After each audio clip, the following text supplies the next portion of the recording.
up here and see smiling faces. Well, today is kind of a start for Kate and I. We're going to be talking about prosperity, and we're going to be talking about abundance. And today I'm going to focus mostly on what I consider how we circulate spiritual presence, which is money. So I'm going to be talking about money, I'm going to be talking about circulation, and I'm going to be talking about flow. So also I'm going to explain this unexpected income. And I don't know if some of you have done it before, but basically it's a mindfulness practice. You mind how you're spending your money, what money is coming into you, and you agree to give 10% back to Carlsbad. And we'll have a group of people, including myself and Kate and Robert and others, who will be praying for you and your prosperity. So it's good. Just an aside, Robert and I did this, was that 2 years ago?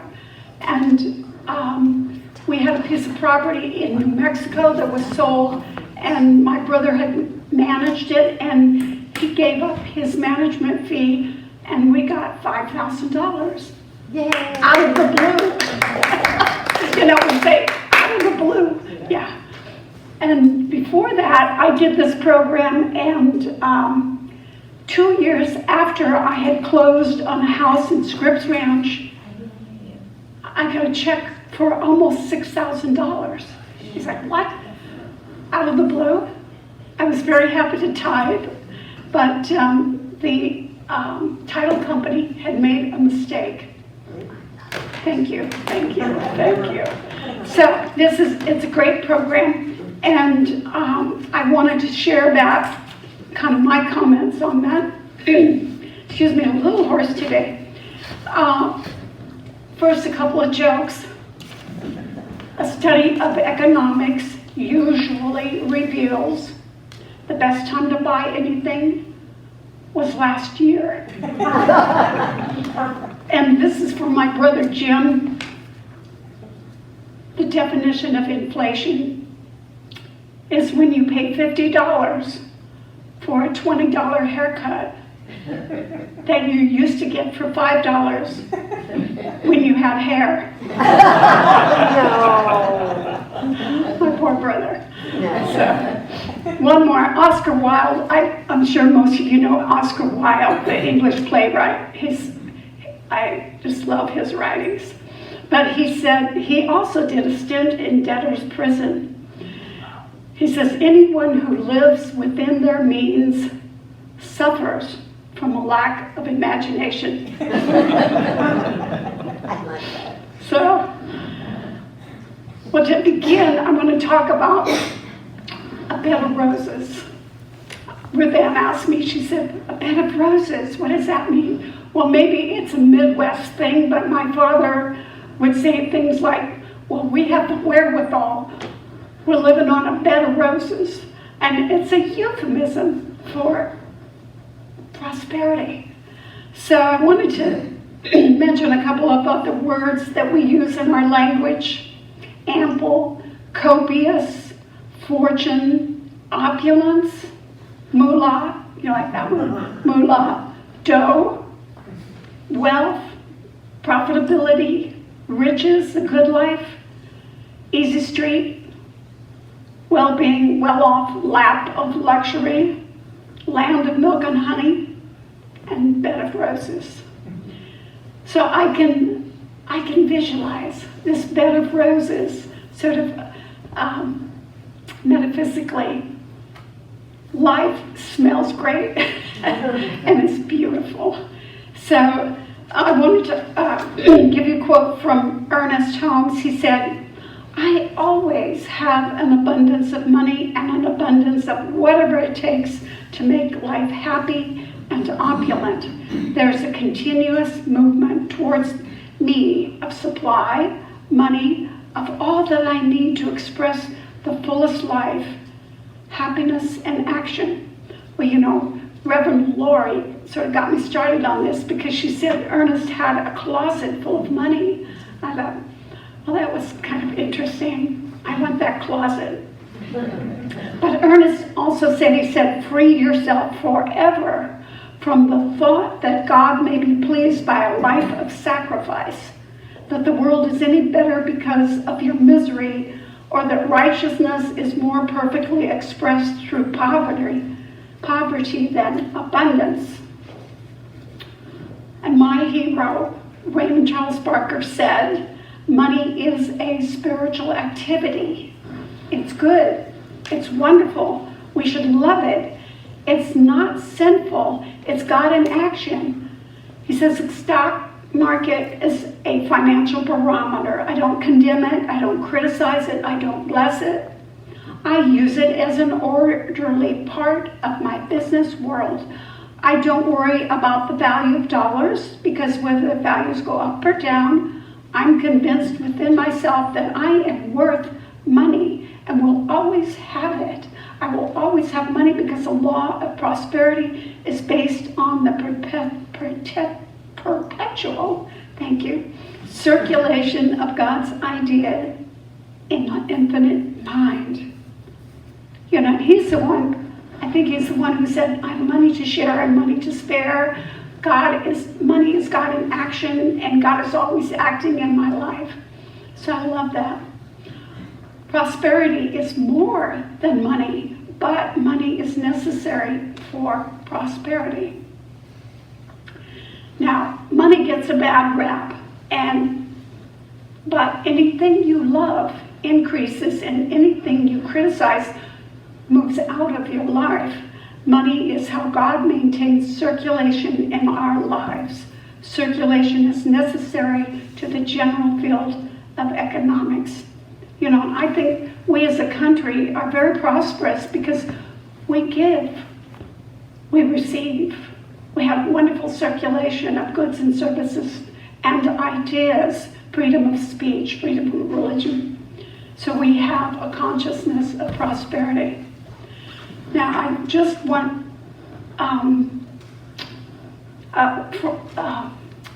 former minister of mine, Maurene Morrissey, who was the head minister at Living in Richmond in Portland. When I lived there, she shared a story of going to hear Raymond Charles Barker. He was in his 70s. He was elegantly dressed with a head of white hair, and he pulled out several $100 bills and spread them out so everyone could see them. He said, "This is money. I love money." And he proceeded to kiss the money. Well, Mary recalls she was horrified, thinking he wasn't spiritual, when Raymond said, "If you had any thought of revulsion, repulsion, or judgment about money, money heard you. Why would money go where it's not loved? Why would you not love the symbol of your freedom?"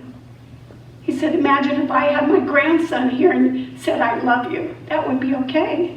But if you thought any differently about me loving money and me loving my grandson, you were programmed." So, could I have some help, Robert? Thank you. I want you to tell me if you feel any problems.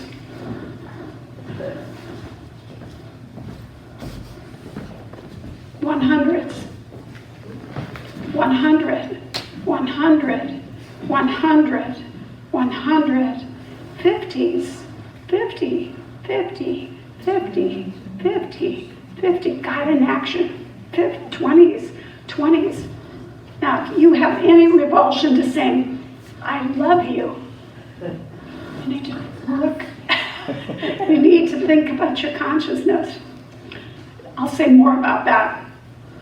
When I was a child, my parents were of a different religion, but I was required to go to Sunday school every Sunday, and we had to read about Paul, who was not original. He was not one of the original apostles, 12 apostles, but he taught what he thought was Jesus' teachings. And scholars have disputed a lot of the books, though, that were originally attributed to him. And one was one called Timothy. 1 Timothy 6, he says, the love of money is the root of all kinds of evil. I think that's wrong. Jesus never said that, and now they're saying they don't think Paul said that either. But when you're little, you get stuck in your mind, and money is not evil. You don't fear it. You don't condemn it. Just use it. I mean, it's just like a piano or a lamp. You don't condemn it. You use it. And that's what we do with money. We use it. And think about your attitude toward money. Do you try to hoard it? I saw this story of this little monkey who saw a beautiful red apple in the window of this home, and it was in a bowl, and with a couple beautiful red apples, and he grabbed it and he took it with him, and he just coveted that red apple. He tried to eat it, but it was made out of wood. It was one of those lacquered, beautiful little. Well, after a few days, he got hungry, but he didn't want to put his little red apple down. And later, finally, starvation drew him to it, and he let go of the apple and realized the important things in life was not this beautiful little object that had no value to him, but it was his friends when he was sharing food, and it was his ability to have food and share and love. So those are the important things, and sometimes we hold on to something, we hold on to money, and we hold it instead of circulating it, letting it go out. Charles Fillmore, the founder of Unity, said, lack is the root of all evil. He actually went on to say, to be poor is a sin. So what is your attitude? You may see something you want and you say, oh, I can't afford it. Well, what about, I can't afford it right now, but I can afford it. I'll just be wise with my payments and how I'm mindful with my money. So I love myself, I can afford it. I always say before I buy some clothes, does it add to my magnificence? Yes. If it does, yes, I get it. But you can change your pattern if you have a negative pattern of prosperity. So prosperity is a spiritual idea. Look at the universe. And today during meditation, I had a meditation on circulation. Look at the universe. The universe is unlimited. You cannot count the number of stars. You cannot count the grains of sand. It's forever, and it's forever begetting and begetting more universes. And you look at that and you say, I am one with this. It's unlimited. I'm unlimited. So how does it work? It's circulation. It's circulating. I mean, right now, can you feel your heart circulating blood? And you can feel yourself breathing, bringing circulating oxygen. You're circulating. You are circulating. You are circulating on a material level, and you are circulating when you use money. You're circulating on a spiritual level. The word affluence comes from the French, but it means having an abundance of goods or riches, like an affluent society, affluent families. It means flowing. And we use it in words like fluctuate, fluid, influence, superfluous. So money is God in action, circulation. It's a cute little story or a cute little quote from Reverend Scott Aubrey. He says, money is really a symbol of the life energy we exchange and the life energy we use as a result of the service we provide to the universe. Therefore, if we stop the circulation of money, if our only intention is to hold on to our money, since it's life energy, we will stop its circulation back into our lives as well. In order to keep that energy coming to us, we have to keep the energy circulating like a river. Money must keep flowing, otherwise it stagnates. Circulation keeps it alive and vital. And don't hoard your money. Use it for yourself or use it for others. Give it to others. Khalil Gibran said, money is like love. It kills slowly and painfully the one who withholds it, and enlivens the other who turns it on his fellow man. So this week, I want you to pay attention how much money you have. Do you know how much you have in your wallet right now? Do you know how much you have in your purse? Keep track of it. Be mindful of what you do have and how you spend it. And sometimes it can be an expression of who we are rather than just what stuff we acquire. So it's a spiritual tool. So if we are mindful, we watch how we use it. Do we give it to other people? And most of you may have read this book by Edwin Gaines, and she talks about the 4 principles of prosperity. And one, she says, give back to that which spiritually feeds you. Well, if everything is God and it's all good, any giving spiritually feeds you. If you are mindful of that, why are you spending? How are you spending? How do you give it to others? How do you make use of it for the greater good? So, flow. Most of you don't recognize, but you're an agent of flow, because that's what spending money is. You're flowing these gifts, and it's kind of like a pipeline, because water flows, love flows, money flows. It's kind of like, how big is your pipeline? Do you have a 1-inch pipeline, or do you have a 100-inch pipeline? I mean, how big is your pipeline for flowing? So, no matter the quantity of money we have flowing through our lives, when we give with soulful purpose, we feel worthy, wealthy, vibrant, alive. So, set your consciousness on abundance and joy by making a generous and courageous commitment to give to others, give back to life. Give back, pay it forward. That's a lot of fun. Have you ever done that? I went to Taco Bell and I bought something, and then I gave her some money. I said, here, buy the person behind me. And then I sped out of there and drove away so they wouldn't see me. It was so much fun. So, set your consciousness on abundance. And you have to know we're unique. Each of us is unique. We demonstrate God in our own ways. We express abundance in different ways. Behind our visible life, there is a force, a God force, that wants to pour into us our livingness, all the qualities of itself. We are the beloved of our beloved. And we talk about sufficiency. Sufficiency includes the enrichment of the whole experience of life. It's not only material things, but it's other things like love and sharing and caring and compassion.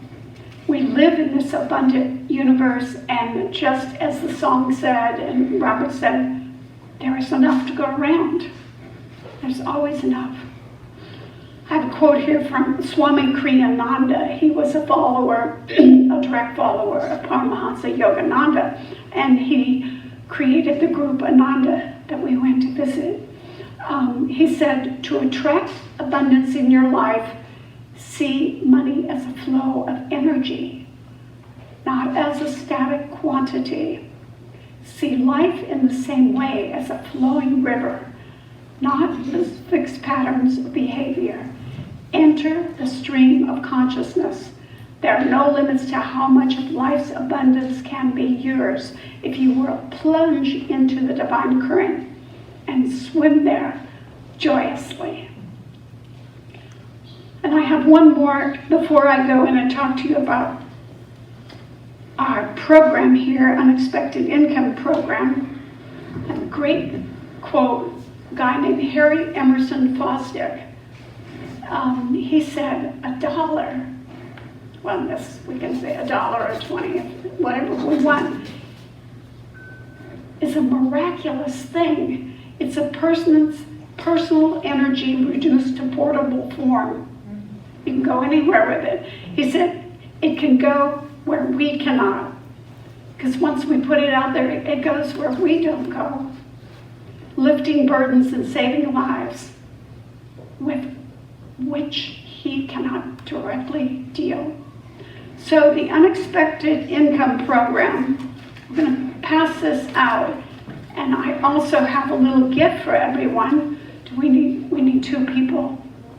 Oh, Morgan. You want to pass these out? And Morgan, would you pass these out?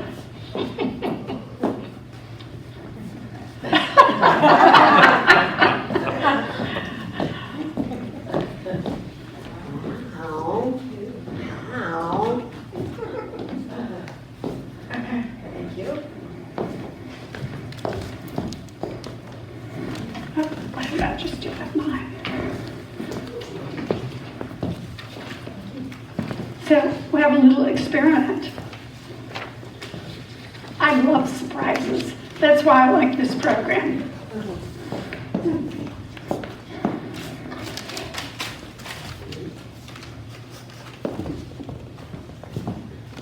So again, this is a little seed. I call it money seed. And it's for you to spend it on anything because it's all God. It's all good. So take the gift. And do we have enough there? I'm going to keep 2. Oh. It's a tip for... So everybody got the Unexpected Income Program. Wow. So the program itself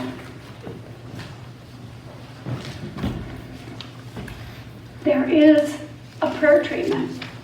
And part of what is for you to do is to read the prayer treatment. Morning and night is a good time to do it. And expect the unexpected. So Kate, did you have anything else? And we'd like you to enroll, and we want people to leave it after they sign up, or keep this. Yeah, they need to be keeping this.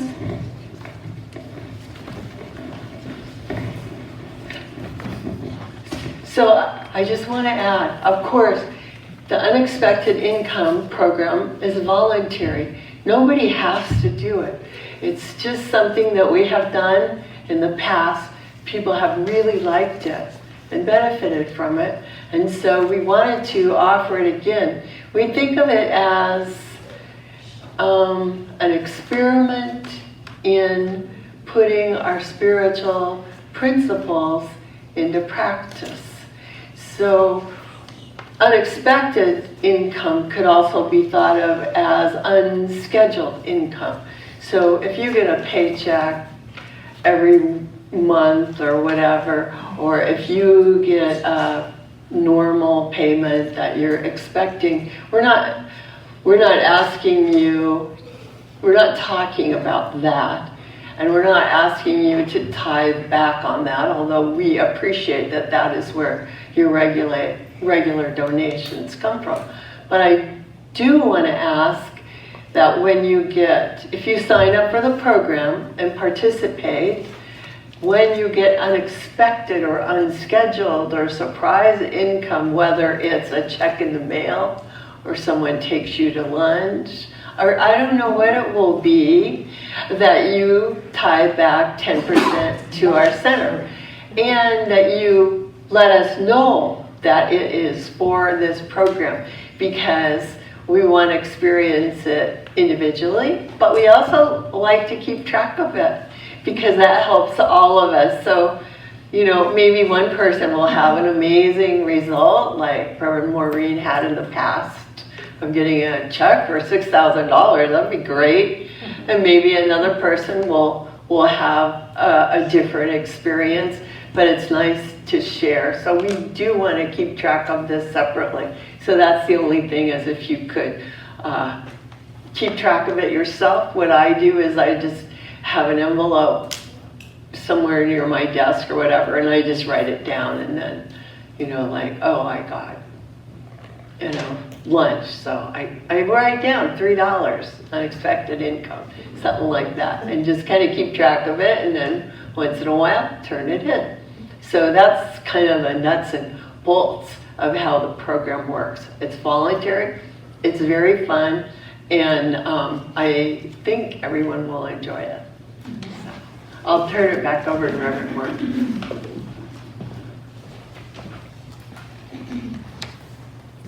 Thank you, Reverend Kate. Great.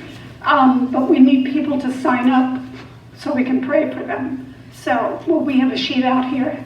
Or do you want them to sign this and get another one so you have a copy of the prayer? Pretty sure. The yellow sheet they can fill out and put in the prayer treatment box Ah, Perfect. in the lobby. Okay.